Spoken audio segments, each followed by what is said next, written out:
বাংলার মাটিতে ওই ফ্যাসিস্ট শেখ হাসিনার বিচার হতে হবে এবং জনতার আদালতে তাকে ফাঁসি কাস্টে ঝুলাতে হবে। 5ই আগস্ট শেখ হাসিনা খুনি ফ্যাসিস্ট শেখ হাসিনা বাংলাদেশ ছেড়ে পালিয়ে যাওয়ার পর বাংলাদেশের বিভিন্ন অঞ্চলে অসহায় মানুষ, হিন্দু ধর্মাবলম্বী মানুষ যখন আতঙ্কে ছিল, নিরাপত্তার দায়িত্ব তুলে নিয়েছিল বাংলাদেশ জামাতে ইসলাম, যেটা রাষ্ট্রের করার কথা ছিল। তার পরবর্তীতে শুধু ঢাকা শহরে লোক দেখানো ডেকে আনা নয়, সারা বাংলাদেশের প্রত্যেকটা জেলায় খুঁজে খুঁজে শহীদ পরিবারদের বের করে তাদের পাশে দাঁড়ানো এবং আর্থিক সহায়তার দায়িত্ব তুলে নিয়েছিল বাংলাদেশ জামাতে ইসলামী, যেটিও একটি রাষ্ট্রীয় কাজ।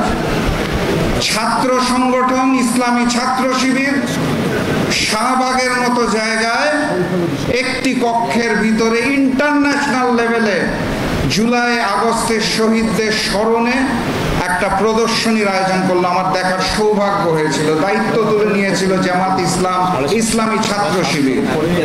এই প্রত্যেকটা কাজের দায়িত্ব হওয়া উচিত ছিল রাষ্ট্রের, সরকারের।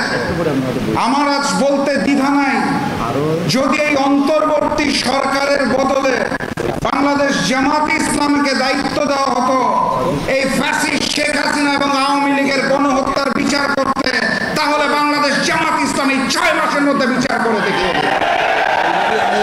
অন্তর্বর্তী সরকার অত্যন্ত দুর্বল গতিতে আগাচ্ছে।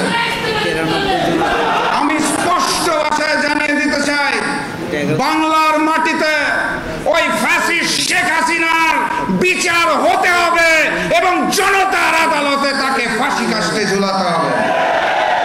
বাংলার মাটিতে ওই ভারতের আধিপত্যবাদ এবং আগ্রাসন আর মেনে নেওয়া হবে না ইনশাআল্লাহ।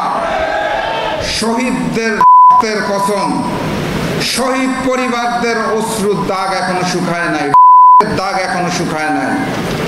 বৈষম্যহীন আন্দোলনে যেই সামনের বাংলাদেশ আসছে, সেই বাংলাদেশে আওয়ামী লীগের অপরাজনীতি চলবে না এবং আওয়ামী লীগকে আমরা নির্বাচনে আর দেখতে চাই না।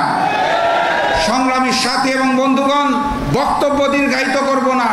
আজকে ফ্যাসিস্ট শেখ হাসিনার বাংলাদেশ ছেড়ে পলায়নের 6 মাস পূর্তি। পলায়ন উপলক্ষে উনি নাকি আজকে বক্তব্য দিবেন। আপনাদের বলে যেতে চাই, চোখ কান নাক সব খোলা রাখবেন। ভারতের ষড়যন্ত্র, আওয়ামী লীগের ষড়যন্ত্র সকলে মিলে ওই ইস্পাত কঠিন ঐক্য করে একসাথে প্রতিহত করব ইনশাআল্লাহ। বাংলাদেশ জামাত ইসলামকে অসংখ্য ধন্যবাদ এবং অভিনন্দন জানিয়ে ভবিষ্যতেও এরকম রাষ্ট্রীয় দায়িত্ব কাঁধে তুলে নেওয়ার আহ্বান জানিয়ে আজকের মতো বিদায় নিচ্ছি।